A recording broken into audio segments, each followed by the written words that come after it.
ప్రభువైన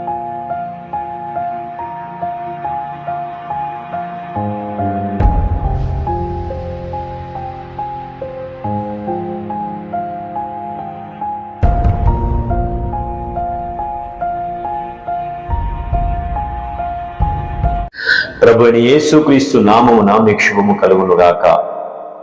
దేవుని ప్రేమించే వ్యక్తులు, దేవుని చేరాలి అని ఆశించే వ్యక్తులు, వారి ఉద్దేశాలు, వారి కోరికలు అవి లోకపరమైన వ్యక్తులకు భిన్నంగానే ఉంటాయి.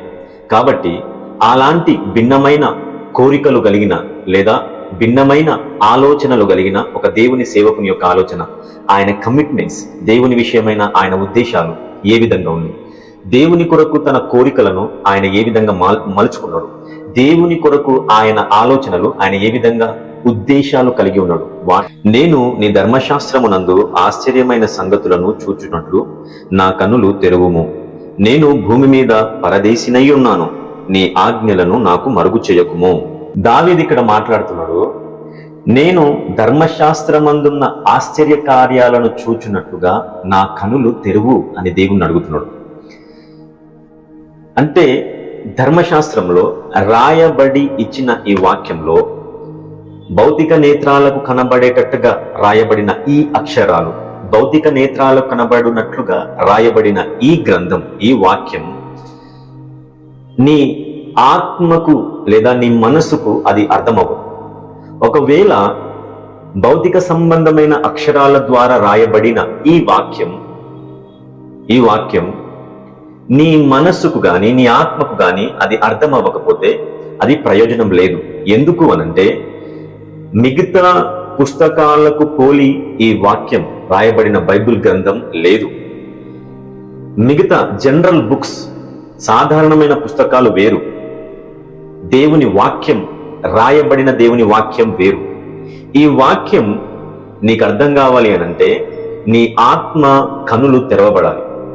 నీ ఆత్మ కనులు తెరవబడితే తప్ప ఈ వాక్యం చదువుతున్న వాళ్ళకి అర్థమవ్వదు.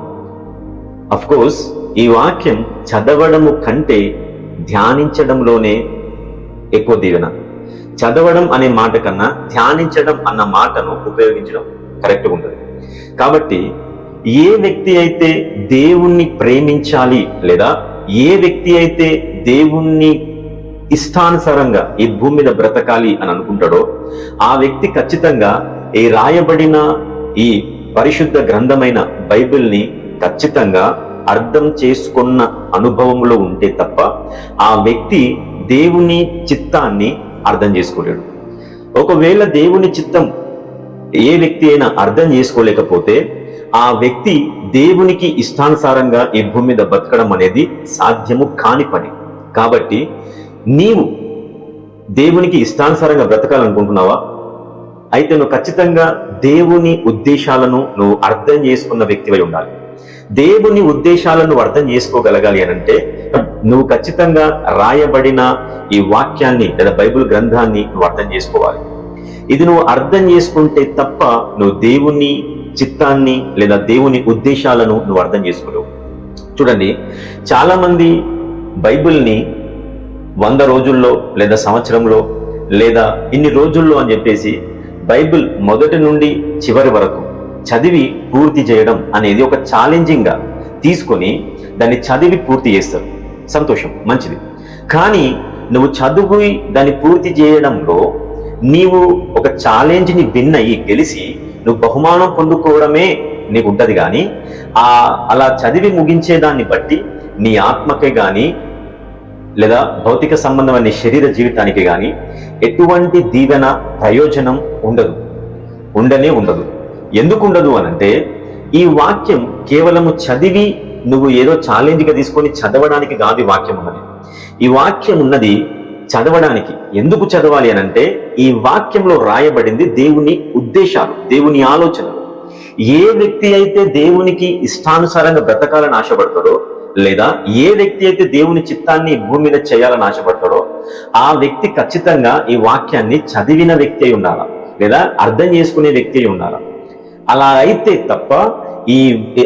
తప్ప ఆ వ్యక్తి దేవుని చిత్తానుసారమైన వ్యక్తి అయి మారడు లేదా దేవుని చిత్తాన్ని ఈ భూమి మీద నెరవేర్చలేడు. ఒకవేళ నువ్వు దేవుని చిత్తాన్ని నెరవేర్చి దేవుని ఇష్టానుసారమైన వ్యక్తికి భూమి మీద నువ్వు నిలబడగలగాలి అని అనుకుంటున్నావా? ఈ భూమిని విడిచిపెట్టినప్పుడు ఖచ్చితంగా నువ్వు దేవుని చేత పరలోక రాజ్యంలో అంగీకరించబడాలని నువ్వు అనుకుంటున్నావా? అయితే నువ్వు ఖచ్చితంగా రాయబడిన ఈ వాక్యాన్ని నువ్వు చదవాలా, ధ్యానించాలా, అర్థం చేసుకోవాలా, దాని ప్రకారం జీవించాలా. అయితే తప్ప నీవు దేవుని చేత అంగీకరించబడలేవు. హల్లెలూయా. అయితే ఈ వాక్యం నేను మళ్ళీ ఒకసారి రిపీట్ చేస్తున్నా. నేను నీ ధర్మశాస్త్రమునందు ఆశ్చర్యమైన సంగతులను చూచినట్లు నా కన్నులు తెరువు. చూడండి, రాయబడిన వాక్యం ఇది. రాయబడిన వాక్యంలో భక్తుడు ఆశించేది ఏంటి అనంటే ఆశ్చర్యకరమైన సంగతులను చూచినట్లుగా. ఒక వర్షన్లో వండర్ఫుల్ థింగ్స్ అని రాయబడింది, ఇంకొక వర్షన్లో వండర్ఫుల్ ట్రూత్ అని రాయబడింది. తెలుగులో ఆశ్చర్యకరమైన సంగతులు, సంఘటనలు అంటే క్రియలు. రాయబడిన బైబిల్లో అక్షర రూపణ రాయబడిన ఈ గ్రంథంలో, ఈ బైబిల్లో నువ్వు దేవుని క్రియలను ఏ విధంగా చూడగలవు? క్రియలు నువ్వు చూడగలగాలి అనంటే, చూడండి, క్రియలు నువ్వు చూడగలగాలి అనంటే అదొక విజన్, ఒక వీడియో ప్లే లాగా అది నువ్వు చూస్తేనే అది నువ్వు క్రియలు చూడగలవు అన్న మాటకి వర్తిస్తుంది. నువ్వు రాయబడిన టెక్స్ట్ అనేది ఇది 2D, ఇది 2 డైమెన్షన్లో ఉండేది టెక్స్ట్. కానీ వీడియో ఉంటే తప్ప, అంటే 3D ఆర్ 4D అట్లా ఉంటే తప్ప నీవు విజయం చూడలేవు, అంటే చూడడానికి సాధ్యం అవ్వలేదు అని అంటాం. ఇది భౌతిక సంబంధమైన విషయాలలో. అయితే ఇక్కడ భక్తుడు మాట్లాడుతుండే ఏమంటున్నాడు? నేను చూడాలా, క్రియలను నేను చూసేటట్టుగా, ఆశ్చర్యకరమైన క్రియలు నేను చూసేటట్టుగా నా కనులు తెరువు అని. ఆశ్చర్యకరమైన క్రియలు చూడడం అనేది లైవ్ లో జరుగుతున్నాయి చూడాలని అడిగిందా, లేకపోతే రేపటి దినాన నా జీవితంలో సంభవించబోవున్నవి చూడాలి అని అడుగుతున్నాడా? లేదు, గడిచిపోయినవి పాస్ట్ టెన్స్ లో జరిగిన విషయాలను చూడాలని ఆయన ఆశపడుతున్నాడు. హల్లెలూయా. నువ్వు దేవునికి ఇష్టమైన వ్యక్తిగా నువ్వు మారాలి అనన్నా, లేకపోతే దేవుని చిత్తం నువ్వు అర్థం చేసుకోగలగాలి అనన్నా, నువ్వు కేవలం వినడం మాత్రమే కాదు, నువ్వు చూడగలగాలి. నువ్వు చూడడం అనేది, ఇప్పుడు ఫర్ ఎగ్జాంపుల్ దావీదు గొలియాతును చంపిన సిచ్యువేషన్ ని నువ్వు తిరిగి చూడడం అనేది జరగని విషయం. అది ఆల్రెడీ పాస్ట్, అది జరిగిపోయింది. కానీ మరలా దాన్ని చూడగలగాలి అని దావీదు ఇక్కడ మాట్లాడుతున్నాడు, అడుగుతున్నాడు దేవుణ్ణి, నీ ఆశ్చర్యకరమైన సంగతులను చూచున్నట్లు. ఇప్పుడు మోషే ఎర్ర సముద్రాన్ని చీల్చడం ఆల్రెడీ జరిగిపోయింది, అది జరగవలసింది కాదు, జరుగుతున్నది కాదు. అలా జరిగిపోయిన అద్భుత కార్యాన్ని నేను మరలా చూచున్నట్లుగా అని అంటున్నాడు ఆయన. దేవుని అద్భుత కార్యాలు ఆది కాండం మొదలుకొని, అంటే ఆదాము దగ్గర నుండి మొదలుకొని రాయబడిన ప్రతి ఒక్క కార్యం, ఆ దావీదు ఉద్దేశం ఏంటంటే, ప్రకటన గ్రంథం ఒకవేళ దావీదు ఉద్దేశం 7 వరకే ఉండొచ్చు, ఆయన లైఫ్ స్పాన్ వరకే ఉండొచ్చు. ఇప్పుడు మనం మాట్లాడుకుంటే ఆది కాండం మొదటి ఆదాము మొదలుకొని కడపటి ఆదాము తిరిగి వస్తున్నప్పుడు రెండవ రాకడలో యేసుక్రీస్తు వచ్చినప్పటి వరకు బైబిల్ గ్రంథంలో ఎన్నైతే రాయబడినాయో దేవుని అద్భుతకరమైన సంగతులు, వాటన్నిటిని చూచున్నట్లుగా దేవుడు మన కనులు తెరవాలి అని ఇక్కడ రాయబడింది. ఈ మాట అర్థం, నీవు ఇలాంటి డిజైర్, ఇలాంటి కోరిక కలిగి ఉన్నట్లయితే ఖచ్చితంగా దేవుడు నీకు అవన్నీ చూపించడానికి సమర్థం గలవాడు. చూడండి, నేను ఒక మాట చెప్తాను, ఏమనంటే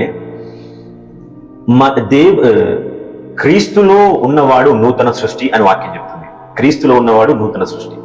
క్రీస్తులో ఉండడం అనే మాటకి డెఫినేషన్, అర్థం ఏంటి అనంటే, ఒక వ్యక్తిలో పరిశుద్ధాత్మ ఉండడం అనేది ఒక అనుభవం, ఆ వ్యక్తి దేవునిలో ఉండడం అనేది ఒక అనుభవం. అయితే ఈ సంగతి మనందరికీ తెలిసిందే. కానీ దేవునిలో ఉండవలసిన అవసరత ఎందుకు? అసలు మనం క్రీస్తులో ఉండవలసిన అవసరత ఎందుకు అవసరం వచ్చింది? ఎందుకు మనం క్రీస్తులో ఉండాలి అనంటే, ఇక్కడ వాక్యం రాయబడింది, నేను ఆశ్చర్యకరమైన సంగతులు, రాయబడిన ఆశ్చర్యకరమైన సంగతులు చూడడానికి. వినండి, ఈ వచనానికి ఆ మాటకి లింక్ చేస్తే, ఏ వ్యక్తి అయితే క్రీస్తులోనికి రాగలుగుతాడో ఆ వ్యక్తి క్రీస్తుల్లో ఉండి ఆదాముని చూడగలడు. ఏ వ్యక్తి అయితే క్రీస్తులోనికి రాగలుగుతాడో ఆ వ్యక్తి క్రీస్తులో ఉండి అననీయ, సప్పీరా, పౌల్, పీటర్, మత్తయి, మోషే ఎర్ర సముద్రం చీల్చబడడం, ఇవన్నీ ఆ వ్యక్తి తిరిగి చూడగలడు. దానియేలు సింహపు గుహలో ఉండడం, దావీదు తరమబడడం, దావీదు ద్వారా దేవుడు చేయించిన అద్భుత కార్యం, సమూయేలు ద్వారా చేయించిన కార్యాలు, యెహోషువ ద్వారా చేయించిన కార్యాలు, యుద్ధాలు, అబ్రహాము చేసిన యుద్ధాలు, లోతు వెళ్ళిన ఆ పచ్చని ప్రదేశం, పౌలు తిరిగిన ప్రతి ఒక్క జైల్ని, పౌలు ఎక్కిన ప్రతి ఓడని, యేసుక్రీస్తు ప్రభు తిరిగిన గలిలియా ప్రాంతం, యూదయ ప్రాంతం, ఆయన ఎక్కి వెళ్ళిన ఆ బోట్, ఆయన నడుచుకుంటూ వెళ్ళిన ఆ సముద్రం, ఆయన ప్రసంగించిన ఆ కొండలు, ఆయన వెళ్ళిన ఆ గెత్సెమనే, ఆయన ఎక్కిన ఆ సిలువ, ఆయన వెళ్ళిన ఆ మరణం అనే ఆ సమాధి, ఆయన తిరిగి లేచినప్పుడు పొందుకున్న ఆ మహిమ శరీరం, అది ఆ మహిమ శరీరంతో ఆయన వెళ్ళిన ఆ పరలోక రాజ్యం, వీటన్నిటిలో ఒక వ్యక్తి సంచరించగలడు, లేదా ఈ అన్ని సంగతులను ఒక వ్యక్తి చూడగలడు. ఎట్లా? ఆ వ్యక్తి క్రీస్తుల్లో ఉండేదాన్ని బట్టి. ఇక్కడ దావీదు రాసిన ఉద్దేశం మనం కరెక్ట్గా అర్థం చేసుకోగలిగితే, నేను రాయబడిన ధర్మశాస్త్రంలో ఆశ్చర్యకరమైన మాటలను నేను అర్థం చేసుకున్నట్లుగా అని అనలేడాయన. ఆశ్చర్యకరమైన సంగతులు, రాయబడిన ధర్మశాస్త్రంలోని ఆశ్చర్యకరమైన సంగతులను చూచున్నట్లుగా అని అంటున్నాయి. అంటే ఆదాము దగ్గర నుండి మొదలుకొని ప్రకటన గ్రంథం రాసిన యోహాను వరకు, యుగాంతం వరకు ఆశ్చర్య కార్యాలు జరిగిన ప్రతిదీ, అంటే క్రీస్తు ద్వారా, దేవుని ద్వారా జరిగిన ప్రతి ఆశ్చర్య కార్యం నువ్వు చూడగలవు. ఎట్లా? నీ మనోనేత్రాలు వెలిగింపబడ్డ దాన్ని బట్టి, నువ్వు క్రీస్తుల్లో నీకు వచ్చిన దాన్ని బట్టి. ఒక వ్యక్తి క్రీస్తులోనికి వచ్చినట్లయితే ఆ వ్యక్తి మనోనేత్రాలు వెలిగింపబడతాయి. ఆ వ్యక్తి మనోనేత్రాలు వెలిగింపబడడంతో పాటు ఆ వ్యక్తి క్రీస్తులో ఉండి నూతన సృష్టిగా మార్చబడతాడు. అలా నూతన సృష్టిగా మార్చబడి అలా మనోనేత్రాలు వెలిగింపబడ్డ ఆ వ్యక్తి క్రీస్తుతో పాటు సృష్టి ఆరంభం నుండి అంతం వరకు ఆ వ్యక్తి క్రీస్తుతో ఉండగలడు. హల్లెలూయా. దావీదు కోరుకున్న కోరిక, దావీదుకున్న డిజైర్, దావీదు అడిగిన మాట అది చిన్న మాట కాదు, చిన్న మాట కాదు. He have a great desire, గొప్ప కోరిక, గొప్ప ఉద్దేశాలు ఆయనకున్నాయి దేవునితో. ఓకే, ఇది ఒక వైపు. ఈ మనోనేత్రాలు వెలిగింపబడుతున్నప్పుడు నువ్వు చూడగలిగిన ఒక రెండు మాటలను మనం పౌలు మాట్లాడిన దాని విషయంలో మాట్లాడుతున్నాం. చూద్దాం. ఎఫెసీయులకు రాసిన పత్రిక